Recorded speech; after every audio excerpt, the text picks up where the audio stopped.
فخر، واللي بيقتل المدنيين مجرم.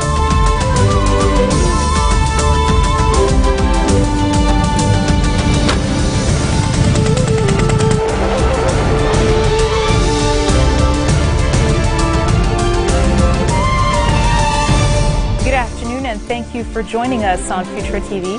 I'm Linda Tamim and these are today's top stories.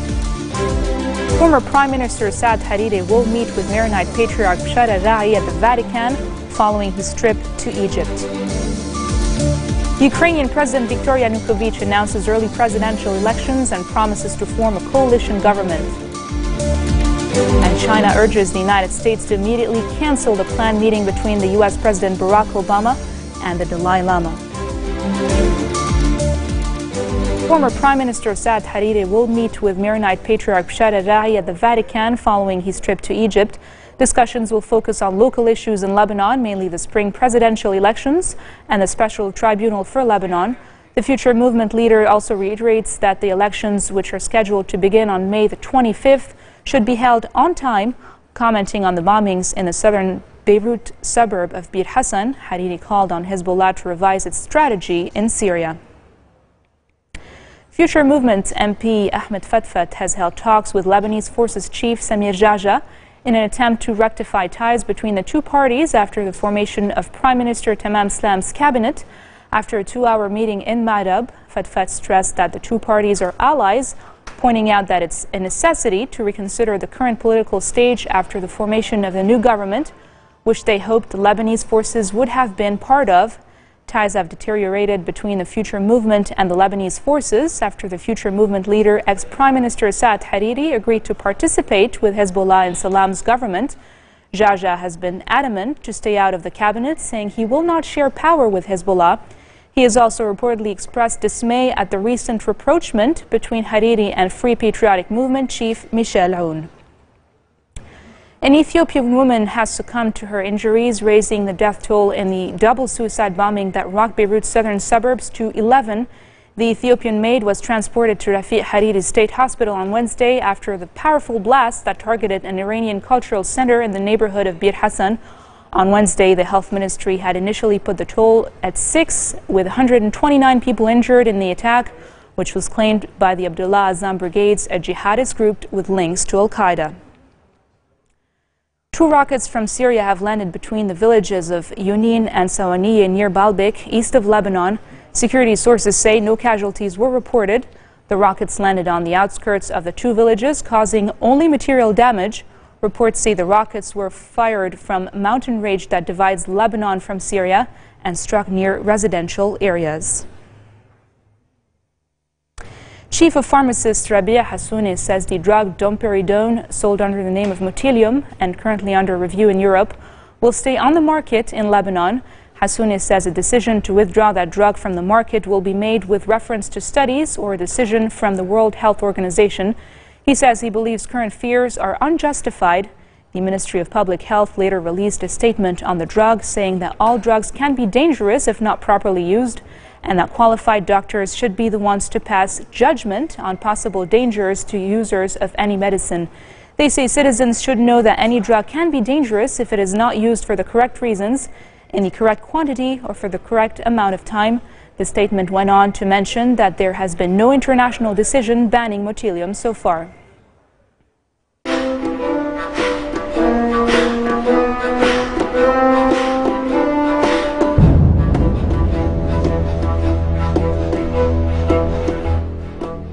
The Syrian army has intensified its aerial bombardments of southern Syria amid reports that opposition fighters were preparing to launch a wide offensive in the province bordering Jordan. Local activists say air raids and government shelling in the southern province of Dar'a have killed at least 2 people. Dar'a is where Syria's crisis started nearly 3 years ago with anti-government protests that later spread throughout the country. Activists say the army has in recent days stepped up its use of crude barrel bombs in deadly airstrikes on rebel-held areas of Dar'a. Other activists have confirmed the shellings and say it comes as opposition fighters were preparing to launch a push toward the capital Damascus from the province in coming days. And coming up next, Google unveils a new prototype smartphone with 3D sensors. We'll give you all the details after the break.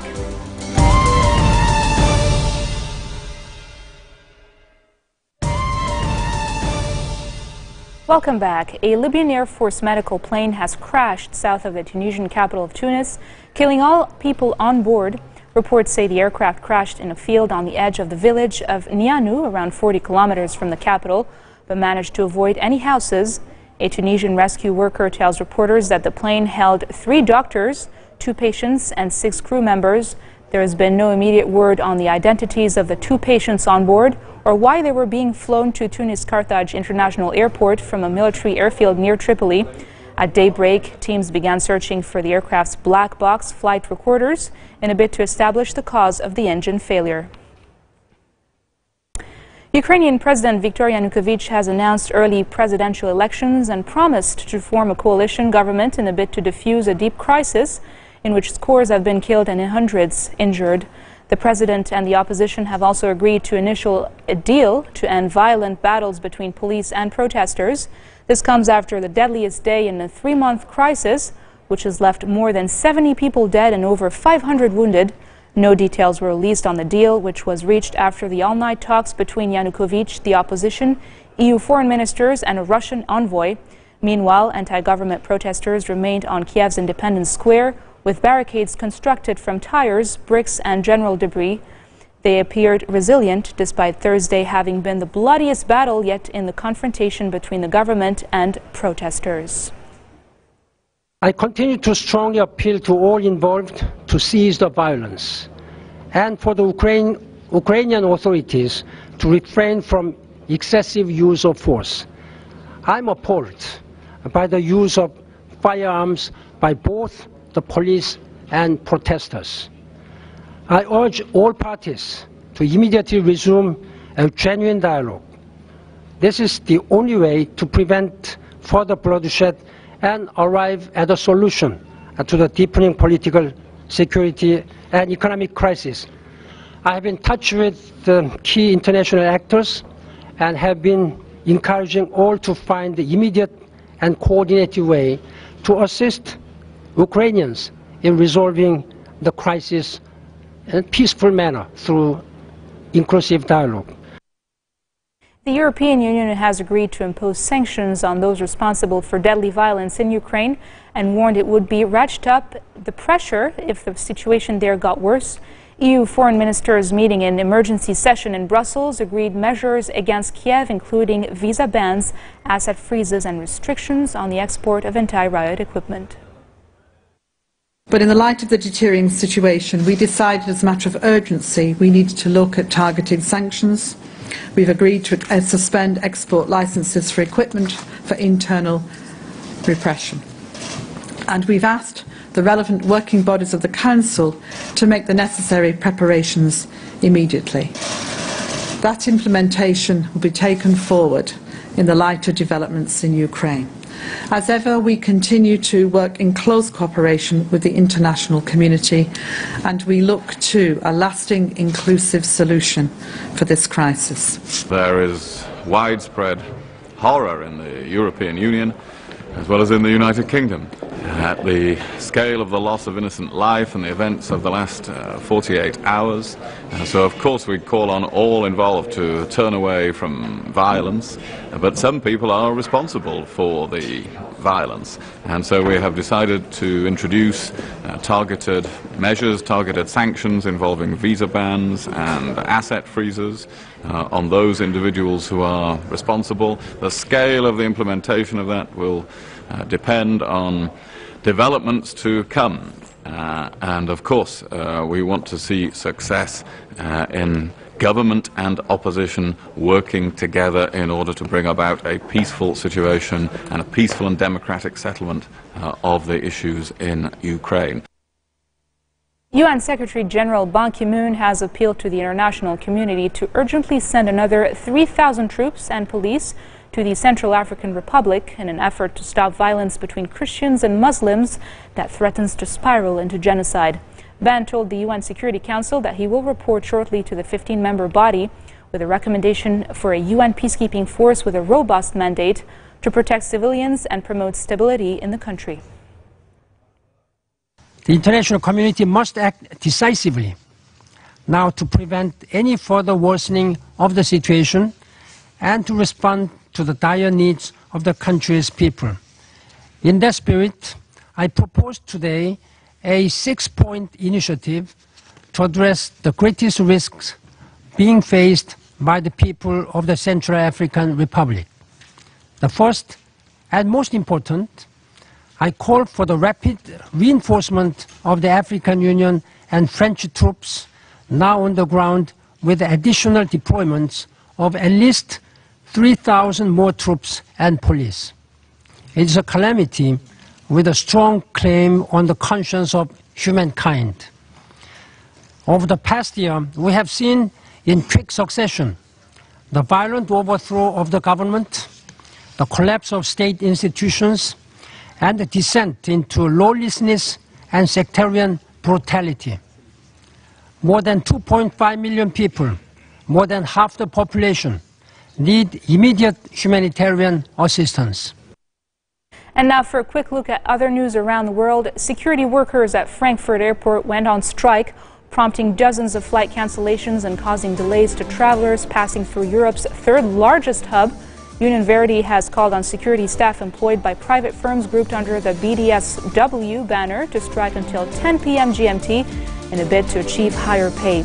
Reports say around 41 flights have so far been cancelled and more could be expected.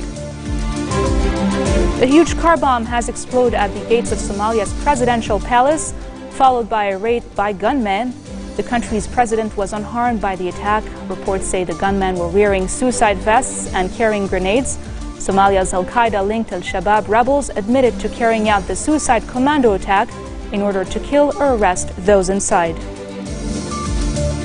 China has urged the United States to immediately cancel the planned meeting between President Barack Obama and the Dalai Lama, saying it will seriously impair China-U.S. relations. The two men last met in 2011 in talks that angered China, which describes the Dalai Lama as a separatist, while the spiritual leader says he only advocates greater autonomy for Tibet, not independence. Officials say the U.S. does not support Tibetan independence, but is concerned about human rights in China. Google has unveiled a prototype smartphone with customized hardware and software that enables it to create 3D maps of a user's surroundings. The device's sensors allow it to make over 250,000 3D measurements every second and update its position in real time. Google says potential applications may include indoor mapping, helping the visually impaired navigate unfamiliar indoor places unassisted, and gaming. It has offered 200 prototypes to developers keen to make apps for it. Google says its advanced technology and projects unit developed the phone as part of a project called Project Tango, with help from researchers at various institutions. Project leader Johnny Lee says the goal of the project, which incorporates robotics and vision processing technology, is to give mobile devices a human-scale understanding of space and motion. He says they are ready to put early prototypes into the hands of developers that can imagine the possibilities and help bring those ideas into reality. This marks the end of our bulletin for today. Now for a reminder of our top stories. Former Prime Minister Saad Hariri will meet with Maronite Patriarch Bashar al-Ra'i at the Vatican following his trip to Egypt. Ukrainian President Viktor Yanukovych announces early presidential elections and promises to form a coalition government. And finally, China urges the United States to immediately cancel the planned meeting between U.S. President Barack Obama and the Dalai Lama. Those are today's headlines from us here at Future Television. We'll be back again tomorrow with more updates, so make sure you don't miss it. اللي بيفخر واللي بيقتل المدنيين مجرم.